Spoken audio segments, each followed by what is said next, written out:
Keenan Elwood grew up in New Orleans. Daddy came up in the Cali, mom in the Magnolia. You know, typical little New Orleans setup, you know. Because they wanted to include myself, Gerald Elwood. They wanted to include Gennaro Meatball Arthur, and they wanted to include Marlo N.O. Who is Nap? Oh man, that's the big brother. That's the legend.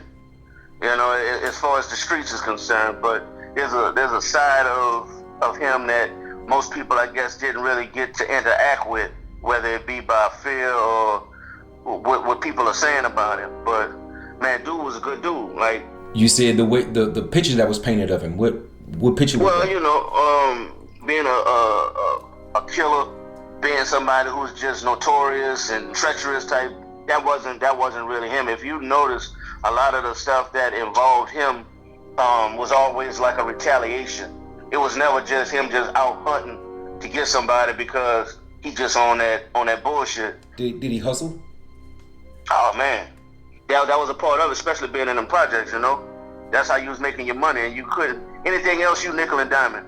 Like I said, if you getting it, and nobody else is getting it like you doing, or the prices seem to be cheaper than what most doing, or you get to make the call as to who get it and who don't. Yeah, well, that creates a little animosity. Bro, when I say this name, what's the first thing that come to mind? Meatball. Me and Meatball. Myself and Meatball, Gennaro Arthur. We all grew up together, playing marbles, playing sandlot football. Every Christmas and Thanksgiving, them dudes will be at the house. So you got, of course, now Meatball coming, Marlo coming, sometimes Gee, that's Marlo's brother, Fish, Scalp. You know, so cats like that was always at the house, like around the holidays. My mom would be in there cooking. So you look forward to seeing them on the holidays. Say, bro, and how was them dudes? You know, when you see the stories on them online right now, it reminds you of... I've never seen that side. Like the stuff that people were saying about them in the street, it's not that I didn't know about it or know that they was doing it. They wasn't gangster around me, let's just put it that way. How did they look at you? Oh, I was Lil Gerald. I was Lil Gerald. That's how they all identified with me, or I was Cap. That's what Nap used to call me all the time, Cap. If you had to explain to the world who Meatball was, if nobody knew him, what would you tell them? From what I heard, Meatball was kind of unstable, you know, but that was mostly because he was on a lot of hard drugs at a certain point. But like I said, a lot of that stuff I've never seen him do. But he was cool, bro. He was cool. Like I said, man, it was you was happy to be around cats like that, Wayne, because it gave you a sense of security. You know, if you was with them, nigga, ain't nothing happening. Ain't nothing. Ain't nobody doing nothing. Ain't nobody taking nothing from you. Ain't nobody wanting to run up and do nothing stupid because you was with them. What happened to Meatball? Oh man, Meatball. See, that's the other misconception about him. They thinking Meatball was with all the bullshit when all that was happening. Nah, Meatball had left and went to Seattle. Meatball had a brother that was already staying out there in Seattle. So Meatball had got a job, the whole nine. He wasn't even hiding at that point.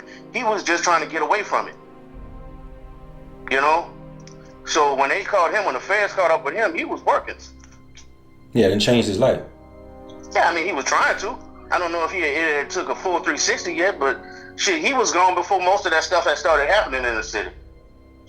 So when it wasn't a situation where he was on the run. He had just got away from it. Yeah, he went to where he had family at and tried to set up and do something else. His brother was already up there. I think his brother name, what they called him, Clean. Clean was already up there. Meatball, Marlo were not drug dealers. I sold drugs. So this is all This call is from a federal prison. which, later we would determine to be what they call alternative facts. You mentioned Marlo. I know when I tell you zero about him, but I hear, I see the little clips online and stuff. Who was this guy? Who's Marlo? Man, Marlo was the kid out the group. Marlo was the youngin. Marlo was the young gun. He was, when I met Marlo might have been 14 or 15. Wow. Yeah, Marlo was a little boy, man, but Marlo would put that work in. Marlo was popping people, man, with a big ass 357, and Marlo was skinny as shit. But Marlo was the enforcer. You send Marlo to go do something, or it's coming back done. Damn. Little bitty cat too, man. Matter of fact, Marlo remind you of how Soldier Slim used to look. That's what he put me in the mind frame of. Just was out there, man. He was wild. But like I said, once again, I never saw that side of him. When you was around him, how did he treat you? Like little brothers. we talked, you know. At this time, the last time I saw Marlo might have been like 18 years old. So I remember sitting in the hospital and he was sitting like right next to me. We were just talking. Whatever happened to him? He got caught up with my brother and them, fair time. Think he might have got like 2 lives or something like that, I'm not sure. When it happened, the feds came down on them all at one time? They was catching them kind of like stragglers. Cause Knapp and them was in LaPlace. When, and they didn't even get stopped by the feds, they got stopped by like the local sheriff department or something out there. They was going to meet somebody to do a swap or whatever, and they pulled over one of the cars.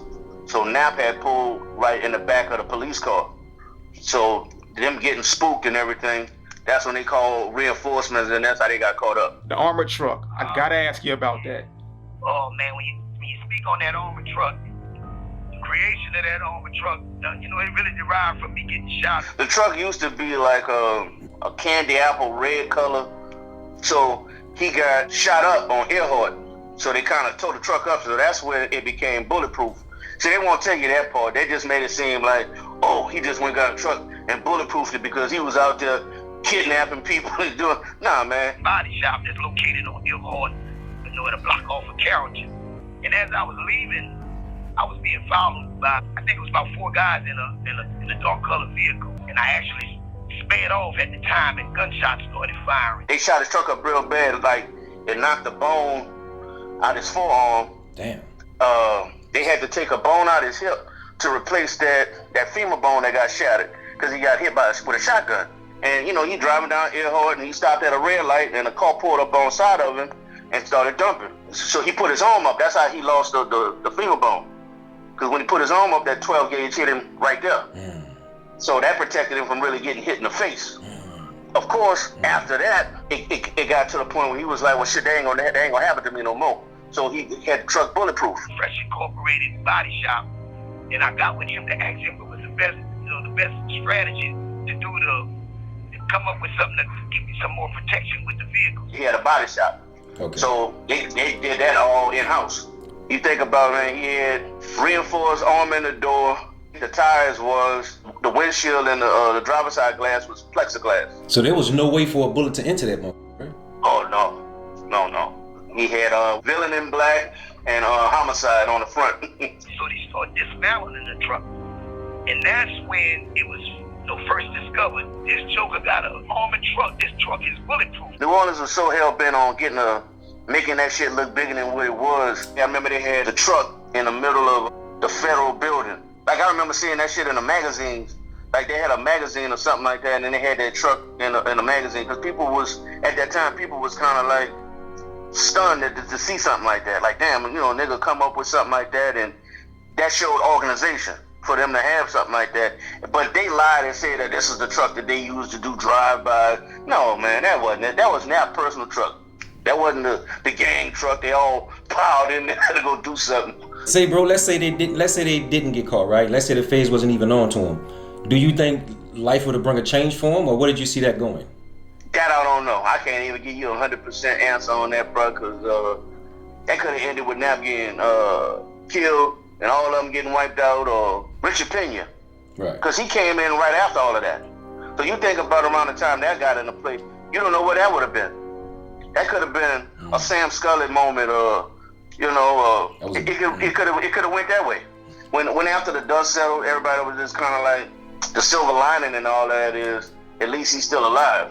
Better that way than the other way. If you locked already in, you know what it's hitting for. And guess what? We got merch now. Rub Report. Rep New Orleans. We diverse like a motherfucker. From neo griots to lady buck jumpers. From French Quarter musicians, tap dance magicians, high school bands, blues and zydeco. And don't forget the mention the black man with the empty Thunderbird bottle sticking his hand behind Big Chief with no teeth in his mouth, talking about, ain't I pretty? Don't sleep on my city.